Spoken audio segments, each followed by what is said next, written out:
Chez nous, les funérailles de Claude Barzotti sont célébrées en ce moment, une semaine après son décès. Alors devant l'église de Tangissart à Court-Saint-Étienne, on vous retrouve, Sébastien Prophète, bonjour.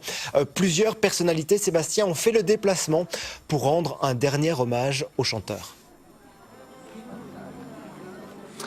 Effectivement, plusieurs personnalités présentes pour lui faire un dernier au revoir. On a pu apercevoir par exemple le chanteur Franck Michael ou encore l'ancien Diable Rouge Enzo Schifo et puis le ministre-président wallon Elio Di Rupo. Une cérémonie émouvante ce matin, elle vient juste de se terminer. Désormais chacun peut se recueillir quelques instants devant son cercueil. Une cérémonie avec plus de 200 personnes à l'intérieur de l'église mais aussi des dizaines de personnes à l'extérieur qui ont pu suivre la cérémonie sur un écran géant. Un moment particulièrement fort de cette matinée, ça a été au moment des témoignages, des quelques mots prononcés par les deux filles de Claude Barzotti, à savoir Sarah et Vanessa, très émues évidemment au moment d'évoquer l'amour qu'elles portent pour leur père. Claude Barzotti, inhumé cet après-midi dans le cimetière de Court-Saint-Étienne. Je vous propose d'écouter le témoignage de Franck Michael que nous avons rencontré à l'entrée de l'église ce matin.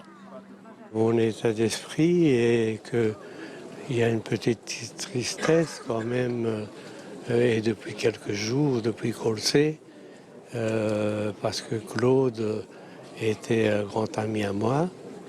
On avait commencé pratiquement ensemble.